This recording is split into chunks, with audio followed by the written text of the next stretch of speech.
যেটা বলতেছিলাম যে আসলে আমরা আগে প্রবলেমগুলোকে আইডেন্টিফাই করব, এরপর হচ্ছে আমরা আগাবো। হ্যাঁ, তারপর আমরা ডেটাকে ক্লিন করব। তো এখানে প্রবলেম কি কি থাকতে পারে? আমরা তো প্রবলেম দেখলাম যে ফার্স্ট হচ্ছে যে যেগুলোকে ইন্টিজারে থাকা দরকার উচিত ছিল সেগুলো হচ্ছে অবজেক্টে আছে। হ্যাঁ, তো এগুলোকে আমাকে পরিবর্তন করতে হবে হচ্ছে ইন্টিজারে। প্লাস ডেটার মধ্যে কিন্তু অনেক খাসরা থাকে, মানে অনেক পলিউশন থাকে। এই জিনিসগুলোকে আগে আইডেন্টিফাই করতে হবে, আগে দেখতে হবে। যেমন আমরা যদি ইয়ারে কি ইয়ার অবজেক্ট আছে, ইয়ার ইন্টিজার হওয়া উচিত ছিল। ফার্স্ট যদি আমরা ইয়ার নিয়েই দেখি, আহ, আমরা শুধু ইয়ার কলামটা দেখব। তাহলে ইয়ার কলামটা কিভাবে দেখব? ডিএফ, ডিএফ এর মধ্যে তো ইয়ার আছে, দিয়ে থার্ড ব্র্যাকেট দিব। দেওয়ার পর এই কোটেশন মার্ক, এরপর আমরা ইয়ারটাকে সিলেক্ট করে দেব। এটা দিলে কি হবে, শুধু ইয়ার কলামের রেজাল্টটাকে আমাকে দেখাবে। এই যে এটা শুধু ইয়ার কলামটা। ওকে, তাহলে ইয়ার কলামের আমি কি দেখবো? ইয়ার কলামের আমি দেখবো, আহ ইয়ার কলামের তো ইনফরমেশন আমার কাছে আছে। ইয়ার কলামের আমি ইউনিকনেস দেখবো যে ইয়ার কলামে কি কি টাইপের ডেটা আছে। হ্যাঁ, এটা কেন অবজেক্ট টাইপ ডেটা হলো? তাহলে এটার আমি যদি ইউনিক চেক করি, তাহলে দেখেন এই ইয়ার কলামের মধ্যে কি কি টাইপের ডেটা আছে সব আমার কাছে চলে আসে। যেমন ভালো করে লক্ষ্য করুন, এগুলো ঠিক আছে, এগুলো তো সংখ্যা। হ্যাঁ, এই জায়গাটা দেখেন ডট ডট ডট দিয়ে দিছে। তাহলে কোনো এক বান্দায় ডেটাটা ইনপুট দিছে ডট ডট ডট দিয়ে। হ্যাঁ, আবার কেউ দিছে এখানে 150K, কেউ দিছে ট্যুর, কেউ দিছে R15। হ্যাঁ, এক একজন এক একভাবে দিছে। এগুলোই আর কি ডেটা পলিউশন। এগুলো হচ্ছে ডেটা পলিউশন। এগুলোকে আমাকে ঠিক করতে হবে। এই যে এখানে দিয়ে দিছে RS, এখানে BS, অ্যারে। এই জিনিসগুলোকে কি করতে হবে আমার? এই জিনিসগুলোকে ঠিক করতে হবে। এই জিনিসগুলো ঠিক করে জাস্ট ওখানে নিউমেরিক্যাল ভ্যালু, মানে এই যে 2007, 2006 এরকম সাংখ্যিক মান নিয়ে আসতে হবে।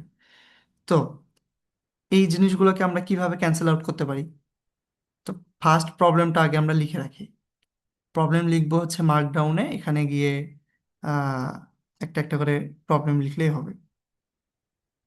এখানে আমরা প্রবলেম কি লিখবো যে ইয়ার has many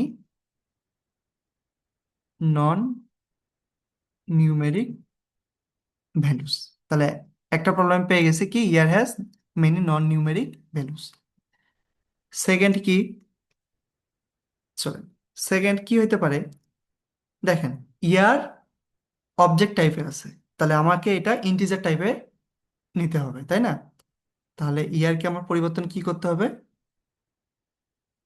year should change into integer form,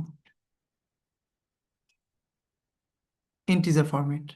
তাহলে আমরা দুইটা দুইটা প্রবলেম পেয়ে গেলাম। এই দুইটা প্রবলেমকে সলভ করতে হবে। এইটা হচ্ছে ইয়ার কলামের প্রবলেম। এর পরবর্তীতে আমরা দেখি, আহ, এর পরবর্তীতে দেখব হচ্ছে প্রাইজে কি কি আছে। পরবর্তীতে দেখব প্রাইজে কি কি আছে। তাহলে এখানে যদি আমরা সিমিলার ভাবে প্রাইস দেই, প্রাইস কি বড় হাতের পি না ছোট হাতের? বড় হাতের পি। প্রাইস দিলে এখানে আমরা ইউনিকনেস দেখতে পারবো প্রাইজের। এখানে দেখুন, প্রাইজের মধ্যে কি আছে? Ask for price. হ্যাঁ, এর জন্য কিন্তু এগুলো ডি টাইপ হয়ে গেছে। আবার এই যে মাঝে কমা আছে, এগুলো থাকার কারণে এটা ডি টাইপ হয়ে গেছে। হ্যাঁ, অবজেক্ট টাইপ হয়ে গেছে আর কি। ডি টাইপটা অবজেক্ট টাইপ হয়ে গেছে ইন্টিজার থেকে। তাহলে এই যে আস্ক ফর প্রাইস, তারপর আহ, আর কিছু তেমন দেখা যাচ্ছে না, এই ধরনের প্রবলেম আছে আর কি। তাহলে প্রাইজে কি আছে? Ask for price.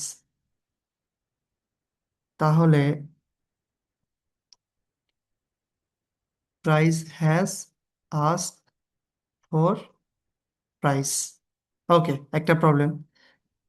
Second problem কি, এটা ডেটা টাইপ হচ্ছে অবজেক্ট টাইপ ছিল। এটা ডেটা টাইপ ছিল হচ্ছে অবজেক্ট টাইপ। তাহলে এটাকে আমার ইন্টিজার করতে হবে।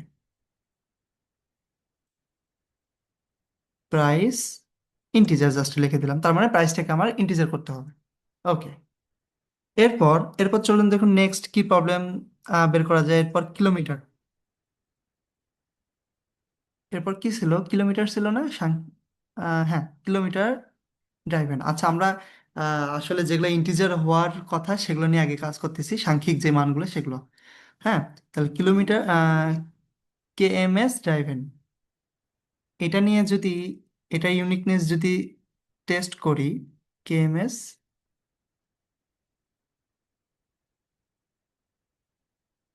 কেএমএস ড্রাইভেনে যদি দেখি, আচ্ছা দেখুন এইটা আসলে অবজেক্ট টাইপ হওয়ারই কথা, কারণ এখানে প্রত্যেকটার সাথে কে এম এস মানে লেটার জুড়ে দিছে, তাহলে তো এটা অবজেক্ট টাইপ হবেই। তাহলে এখানে ইউনিকনেসে কি দেখা যায়, এখানে কি কোনো ধরনের প্রবলেম আছে? না, এখানে তেমন প্রবলেম দেখা যায় না। এই যে এখানে নান ভ্যালু আছে, আমরা তো জানি নান ভ্যালু আছে। তাহলে সেটা লিখি যে KM S has many non values. আরেকটা হচ্ছে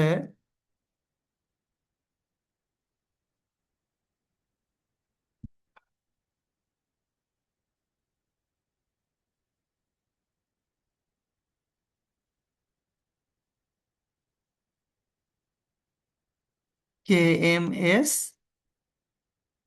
ইন্টিজার, মানে এটাকে আমাকে ইন্টিজার করতে হবে। ওকে, কে এম এস চলে গেল। এরপর কি আছে, এরপর আছে হচ্ছে ফুয়েল টাইপ। চলুন ফুয়েল টাইপের মধ্যে দেখি, ফুয়েল টাইপের মধ্যে কি কি ইউনিকনেস আছে।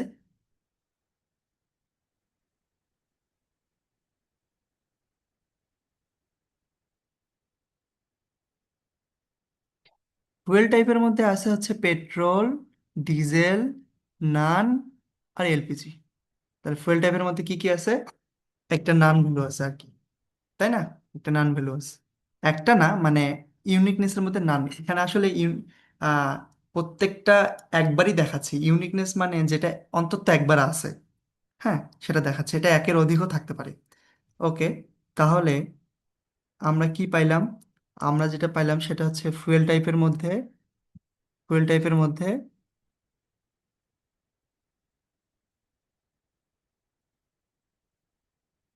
টাইপ হ্যাজ নান ভ্যালুস, এসব পাইছি।